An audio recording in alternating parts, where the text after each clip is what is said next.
the quote is, there's a crack in everything because that's where the light gets in. Ear snacks. With Andrew and Polly. Hi, I'm Andrew. And I'm Polly. And you're listening to Ear Snacks. Or Ear Cracks. That's more like it. Yeah. Hey, welcome to Ear Snacks. Yeah. Ear Snacks is a musical podcast about the world, and we're glad you're listening. And we're glad you're reviewing it. I know, we have 124 reviews now, Andrew. Dog. Do you want to hear the newest one? I do. This is the best review we've ever gotten. I hope it cracks me up. Okay. Are you ready? Yes, please. The subject is butter chicken. Quite. Chicken flying through the sky, eating all the floppy unicorns and bacon furdy birdies and doofesh moofasamoochies. Wang dang from Michigan teen. Well, that is quite a review. Don't you think that's hilarious? That is definitively hilarious. Do you know what that review sounds like? It sounds like they took a review of Ear Snacks and they put it in the washing machine and then they put it in the dryer filled with peanut butter. Do you know what that review also sounds like? What? It sounds like they got some chalk for the sidewalk and they went out and drew that review all over the sidewalk, but then the sidewalk was on Mars and it varied in temperature so much that they brought it to Mercury and then they brought it back to Mars and they brought it to Mercury that the sidewalk got all cracked up and it was just crazy towns. Well, if you'd like to leave a review like that, we'd love to read it on the show. So please get on there and get reviewing. Okay, Andrew, Yes. That's enough. Back to cracks, Polly. Yes, Andrew. What else is there to say about cracks? Well, last episode, we talked about how things, both big and small, break, but we didn't really get into so much what you do after they break. Oh, yeah. What do you do after something breaks? Well, Polly, have you ever heard of the ancient Japanese art of Kintsugi? Kintsugi? You don't know about Kintsugi? No, I don't. How can I find out more? Better call Paul. Better call Paul. Ring, ring. Ring, ring. Ring, ring. Beep. I'm Paul Pustelnik, and I'm the owner and artist of Kintsugi Art. I'm Allison. I'm James. Have you ever broken something before? Many times. How many times? We've probably broken, well, it's over 5,000, might be close to 6,000 things. 6,000 things? What are you doing breaking all that stuff? What is going on over at your house? It's required you break things here. But the cool thing is that we also require if you break it, you got to fix it. Well, we should explain to some of our listeners that Paul and Allison and James all practice the art of Kintsugi. Can you explain what Kintsugi is? Sure. Kintsugi is an art that's been around for hundreds and hundreds of years. So it's not as old as dinosaurs, but it's definitely older than grandma. I heard it translates to golden joinery. What does that mean? Yeah, it literally means to mend with gold. It's an old art that was really kind of created by accident. The story goes is there was an old shogun warrior who had a vase that he absolutely loved. One day at a party, somebody knocked it over and broke it. That happens sometimes at parties. Okay, then what did the shogun do? So what he did is he gave it to his artisans and he said, "Fix this for me, please. This is one of my favorite pieces of pottery." So they fixed it, but the way they used to fix things is they used to put these staples in them. That would not make your special vase look very pretty. You couldn't necessarily fill it back up with liquid. Right. So he challenged them to find a new way. And what they came back with was all the parts where it was broken, they had put gold instead of glue so that all the cracks showed up as like golden veins in this new piece of art. Oh, you could see them. You could see them. And that's basically how Kintsugi started. After that, people related that to how they were feeling in life. Life is not supposed to be perfect. And people looked at this piece and said, wow, that's how I feel and how amazing that the piece looks more beautiful for being broken now. So that phrase, more beautiful for being broken, is really when Kintsugi took off, because what people started doing is they started breaking things on purpose, much like Allison and James and I do now. We break things on purpose. Well, I have a question about that. So what does it feel like to break something on purpose? I remember James, the first time he broke something, he really broke it, right? Yeah, I smashed it really hard with a hammer. And how many pieces did it break into?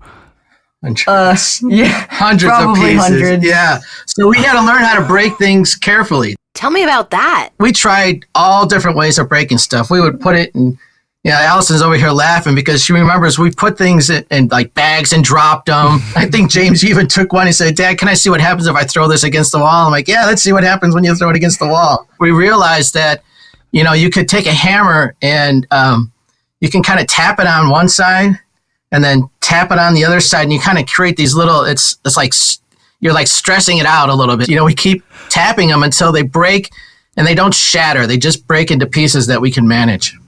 Do you know what the cracks are going to look like when you start hammering on the bowls? No, every single one is different, and that's kind of the beauty in it. No break is alike. Are you always breaking bowls that are made out of the same material? We tried glass. That didn't turn out too well. What happens when glass breaks? So when glass breaks, the thing about glass is that any little tap and it shatters. He even gave me a wood bowl one time. Accidentally. It didn't break. I was working on it for like an hour, and I'm like, why won't this break? This is so cool that you guys worked on this craft as a family together. Do you think other families would ever be interested in learning new crafts together like this? So the nice thing about this kind of craft and about doing crafts like this is it's a time when you all sit down. So we started sitting in a room together. I would break things. Allison and James would be doing homework next to me. They'd finish their homework, then they would jump in. So we're experiencing something together and we're contributing to other people's lives together. I can't stress that enough to the kids is that it's okay to break and it's okay to mend. And most of the time, after you mend, you're often more beautiful for being broken. That's a cool way to think about it because sometimes when you have a problem or if you've broken something or you go through a challenge, you might think, I'd like to fix this, but fixing it doesn't mean making it exactly how it used to be. That's right. Yeah, the other thing too is funny is that we'll be in a grocery store, we'll be like in a Walmart or someplace and we'll hear something break and immediately all three of us will be like, we can fix that. We should go over there and ask if we can have that. That's awesome. Oh, you should come to our house. We are very good at breaking things, so maybe we ought to start Maybe we should working think on about some kintsugi. Yeah. Right? Yeah. Make it all part of it. Well, thank you so much for talking to us today. It's really amazing you guys wanted to be on Ear Snacks. Thank you. We really appreciate the invite. But ask your parents before your break, please. Of course. Of course. That's a good Kintsugi PSA. Thank you, Allison. Thank you. Thank you guys for having us. Thank you, James. Thanks. You are listening to Ear Snacks.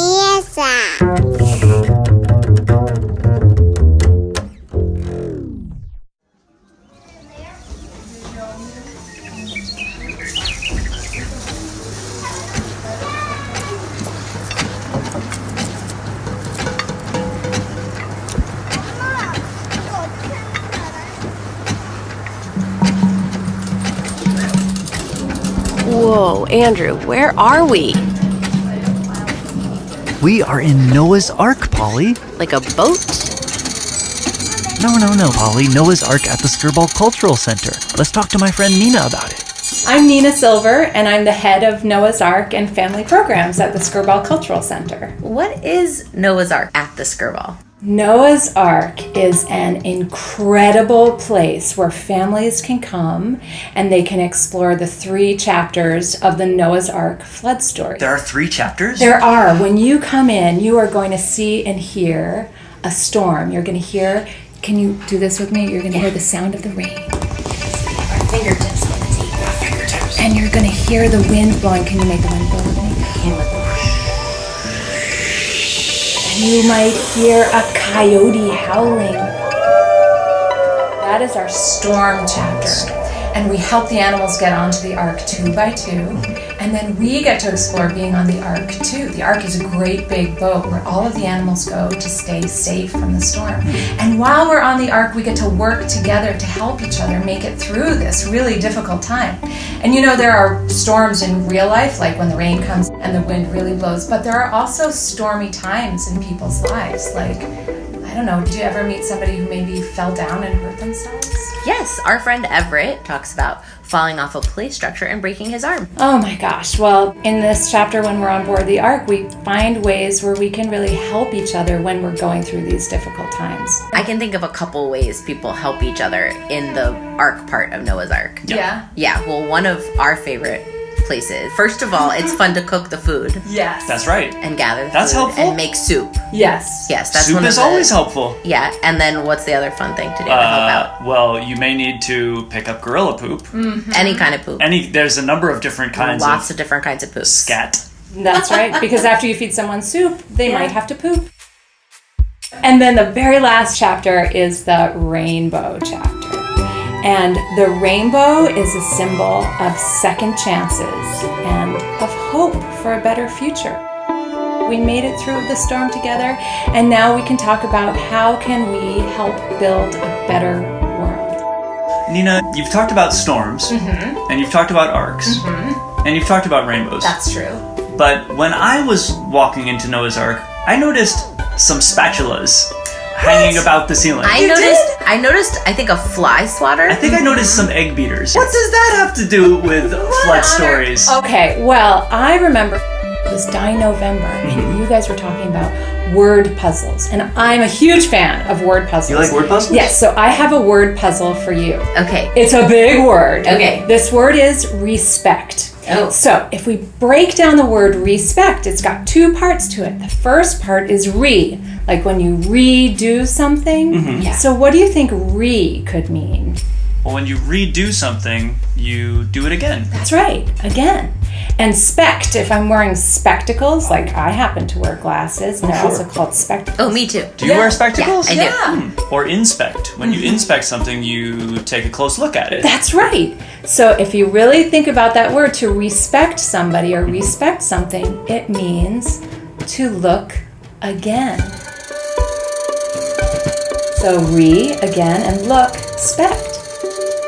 And when you look again at some of our animals, you might find that they are made out of whisks, or fly swatters, or pink purses, or spools of thread.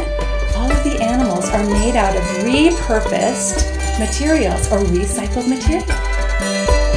Why are they made out of those things? Because we're giving them a second chance to make a difference in the world. And when we recycle, we make our world a better place, and we give our world a second chance, just like the rainbow chapter of our story. It helps us understand that everyone deserves a second chance and everyone deserves respect. We deserve to be looked at again, not just for what we see on the outside, but really all of the beautiful different parts that we're all made out of. There are over 500 different cultures all over the world who share flood stories. And some of those flood stories take place on an ark, like the Noah's Ark story. But the Chinese flood story, there's a brother and a sister, and they stay safe from the storm inside of a giant, scooped out pumpkin. And in the Lenape Native American flood story, all of the animals stay safe on top of a giant turtle. Una tortuga gigante! Each different culture tells a story about floods and how the animals stayed safe. And the thing that changes in the different stories is the vehicle and the main characters in the story. But in the end, there's almost always a rainbow. So many different cultures and religions have stories about a flood in common. Why do you think these stories are so important? That is a good question. I think that when we go through a hard time, that it helps us understand it better when we tell each other stories about the hard time that we've been through. Because none of us is alone. We are all in it together. And nothing really happens to a person that hasn't happened to a person who has come before them. And hearing the stories of the people who came before us helps us understand where we are now and where we're going. So many people have so many challenges. Right. Sometimes, like Everett, you might break your arm, or something might happen in the environment that's out of your control. Hard times come in all different shapes and sizes. I think that cultures and communities tell stories about floods because floods are so big, and the culture or community has to come together in order to understand what happened to them. But difficult times aren't just the big things. Difficult times can also be the small things. And sometimes when you hear a story about something big, it can make sense to you, not just about that big story, but about your own special, smaller story. All of those things can be helped by hearing stories about larger challenges that we all have to overcome. I guess the more challenges or storms you go through, the more you know that you can work things out. That you can weather it. Can I tell you something special? Tell us. When you come into Noah's Ark and you're standing right in the middle of the storm and you hear the wind blowing and you hear the rain falling down and you feel a little bit scared because it's kind of dark in there and there's thunder sounds, well, if you look very carefully all the way through the Ark, you will always be able to see that there is a rainbow at the end of your journey. And that is the hope that pulls you through the storm and through the Ark and all the way out to the end of the story, where you know that you can overcome anything and you can even help other people to build a better world. Thank you so much, Nina, Yes, for talking to thank us you for about being- Thank you, Noah's Ark. Andrew and Polly. I had such a good time talking with you today. Andrew, I love that idea that Paul was talking about, that something can be more beautiful for being broken. Yeah, after something breaks, you can make it better, but it doesn't always look the same, and that's okay. And I think it's so cool how the Pustelniks all practice Kintsugi together. Yeah, and like Nina said, we can all together tell stories about the hard times to get to the good times. Ooh, and I always like telling stories if I get to make storm sounds. Me too. Oh, you want to make some more storm sounds? Yeah, let's do it. Let's do the whoosh.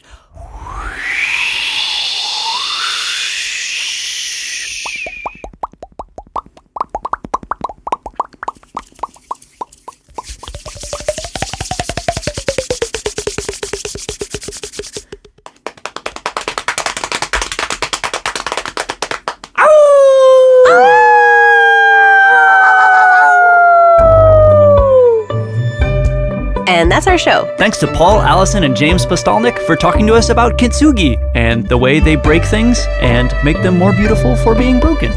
If you want to find out more about what Paul and his family are up to, you can visit kintsugigifts.com or check them out on Facebook.